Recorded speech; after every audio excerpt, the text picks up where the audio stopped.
जय माता दी दर्शकों, आप जिंदगी में ढेर सारी तरक्की करें, आप सदा खुशहाल रहें और प्रसन्न रहें। इसी आशा के साथ मैं आज का यह वीडियो शुरू करती हूँ। आज मैं आपको दशा माता की चौथी कथा सुनाने जा रही हूँ। एक साहूकार था। उसके परिवार में 5 पुत्र, उसकी 5 बहुएं तथा एक पुत्री थी। पुत्री का विवाह हो चुका था, परंतु उसका गौना नहीं हुआ था। इस कारण वह भी अपने माता पिता के घर में रह रही थी। एक दिन साहूकार की पत्नी दशा माता का गंडा लेने गई। उसकी बहुओं ने भी गंडे लिए। बहुओं ने अपनी सास से पूछा, क्या ननद के लिए भी गंडा लेना है? सास ने हाँ में उत्तर दिया। इस पर बहुओं ने कहा, उनकी तो विदाई होने वाली है, यदि व्रत से पहले ही विदा हो गई तब क्या होगा? सास ने उत्तर दिया, मैं व्रत का सब सामान साथ रख दूंगी, वह अपने ससुराल में पूजा कर लेगी। ऐसा ही हुआ। उसकी ससुराल से उसे विदा कराने उसका पति आ गया। माँ ने बेटी को विधिपूर्वक विदा किया और उसकी पालकी में पूजा का सब सामान रखवा दिया। लड़की जब अपने ससुराल पहुंची तो उसे घर के आंगन में गलीचा बिछाकर बिठाया गया। आस पड़ोस की महिलाएं नई बहू को देखने लगी। सब उसकी सुंदरता और गहने कपड़ों की प्रशंसा करने लगी। किसी की निगाह उसके गले में बंधे गंडे पर पड़ गई। वह बोली कि बहू की माँ बड़ी टोटके वाली है। सबकी निगाह उसकी बात सुनकर उसके गले में पड़े गंडे पर पड़ी। सभी स्त्रियां गंडे के बारे में अपनी अपनी राय प्रकट करने लगी। शाम को सास, ननद, देवरानी, जेठानी, घर की सभी स्त्रियां भी उसी गंडे की चर्चा करने लगी। सब अपनी अपनी राय व्यक्त करने लगी। सारांश में सब गंडे की निंदा कर रही थी। सुबह से शाम तक गंडे के बारे में सुनते सुनते बहू का जी उब गया। उसने गंडे को गले से उतार कर जलती हुई बोरसी में डाल दिया। गंडे के जलते ही सारे घर में आग लग गई। घर में रखा सब धान्य जल गया। सब आदमी अपने प्राण बचाकर घर से बाहर भागे। अब घर में केवल नई बहू और उसका पति रह गया। बाकी सब 13 हो गए। घर का सब सामान जल गया था। घर में अब न खाने को अन्न था और न पहनने के लिए वस्त्र बचे थे। इसलिए दोनों पति पत्नी गांव छोड़कर बेरोजगार होकर घूमने लगे। चलते चलते वे उसी गांव में पहुँचे जहाँ की वह लड़की थी। लड़की ने अपने पति से कहा, तुम यहाँ भाड़ झोंको और मैं भी कोई काम ढूंढती हूँ। पत्नी का कहना मानकर वह भाड़ झोंकने लगा। वह स्वयं एक कुएं की जगह पर बैठ गई। उस कुएं पर ढेर सारे गांव की स्त्रियां पानी भरने आया करती थी। उस लड़की की भौजाइयां भी उस कुएं पर पानी भरने आई, परंतु उन्होंने अपनी ननद को नहीं पहचाना।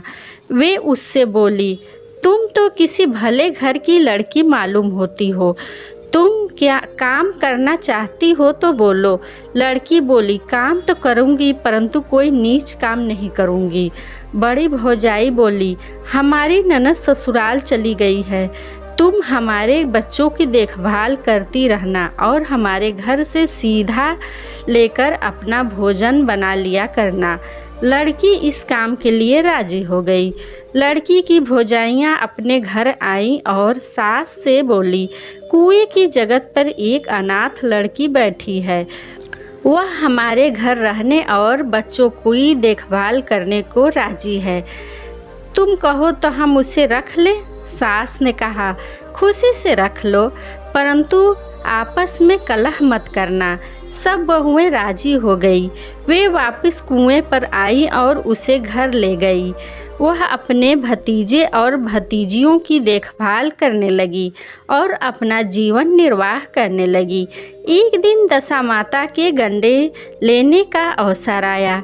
सास के कहने पर सब बहुएं ने गंडे ले लिए। बहुएं ने सास से पूछा कि क्या इस लड़की के लिए भी गंडा लेना है? सास ने हाँ कर दी। बहुओं ने कहा, इसी प्रकार तुमने ननद जी के लिए भी गंडा ले लिया था, परंतु पूजा से पहले ही उनकी विदाई हो गई। अब इस दुखिया लड़की को गंडा दिलाती हो? यदि यह पूजा से पहले चली गई तब क्या होगा? सास बोली, तुम्हारी ननद ने हम अपने घर जाकर पूजा की होगी। यह दुखिया लड़की पूजा होने तक इसी घर में रहेगी तो अपने आप पूजा में शामिल हो जाया करेगी। यदि कहीं चली गई तो वहाँ पर ही पूजा कर लेगी। सर्वसम्मति से लड़की ने भी दशा माता का गंडा ले लिया। 9 दिनों तक वह दशा माता की कहानी तथा व्रत पूजन में शामिल होती रही। 10वें दिन लड़की की माता व बहुओं ने सिर से स्नान किया और घर में चौका लगाया तथा पूजन की तैयारी करने लगी। लड़की बहुओं से बोली, यदि कोई पुराना कपड़ा मिल जाए तो मैं भी स्नान कर लूं।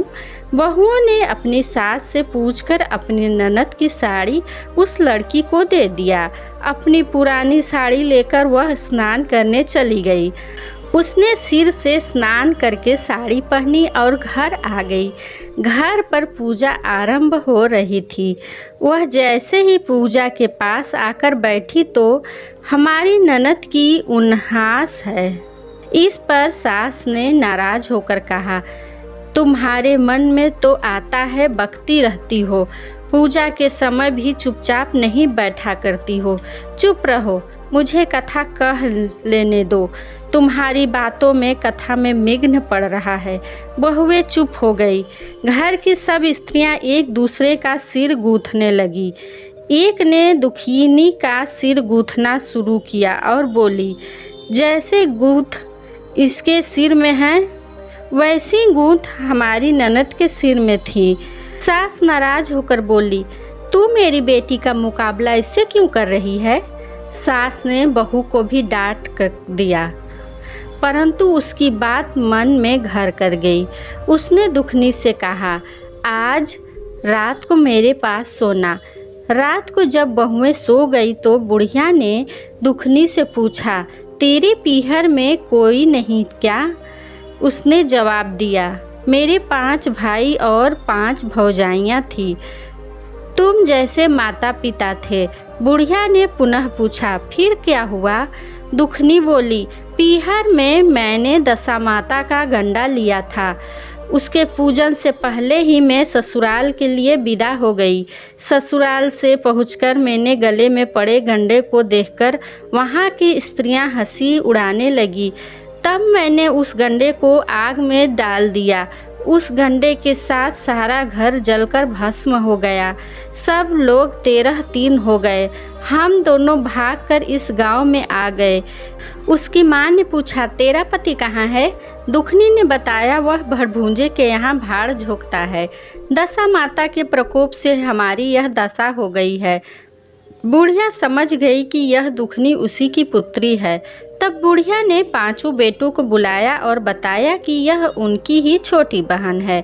सवेरा होते ही माता के कहने पर 5 भाई भड़भूंजे के यहाँ से अपने बहनोई को लेकर आए।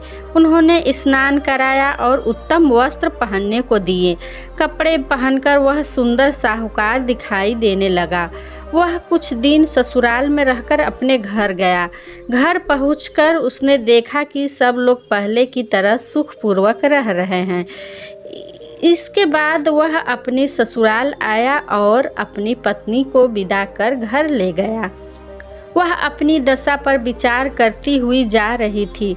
मार्ग में एक नदी पड़ी। उस नदी में स्नान करके अप्सराएं दशा माता का गंडा ले रही थी। उनके पास एक गंडा बच गया था। वे अप्सराएं बोली, यदि इस डोली में कोई उच्च वर्ग की स्त्री हो तो उसे यह गंडा दे दें। उन्होंने डोली के पास जाकर पता किया और वह गंडा दुखनी को दे दिया। जब दुखनी अपने ससुराल पहुंची तो उसकी सास छाछ सजाए ननद कलश लिए और देवरानी जेठानी अन्य मांगलिक वस्तुएं लिए उसका स्वागत करने के लिए खड़ी थी। नेक दस्तूर हो जाने के बाद दुखनी को आसन पर बिठाया गया। आसन पर बैठने के बाद दुखनी बोली, आप लोगों ने पहली बार दशा माता के गंडे के लिए अपशब्द कहे थे, जिसका फल यह हुआ कि घर के सब बिछुड़ गए तथा घर का धन धान्य जलकर स्वाहा हो गया। बड़ी मुसीबतें उठाने के बाद अब ठिकाने से लगे हैं। आप में से कोई भी अब मेरे दशा माता के गंडे की निंदा करने से भूल न करें। जब मेरा व्रत हो तब तक श्रद्धा पूर्वक पूजा करें। सब ने खुशी खुशी उसकी बात मान ली। 9 दिनों तक व्रत चलता रहा। 10वें दिन विधिपूर्वक गंडे की पूजा की गई। 7 सुहागिनों को न्योता दिया गया।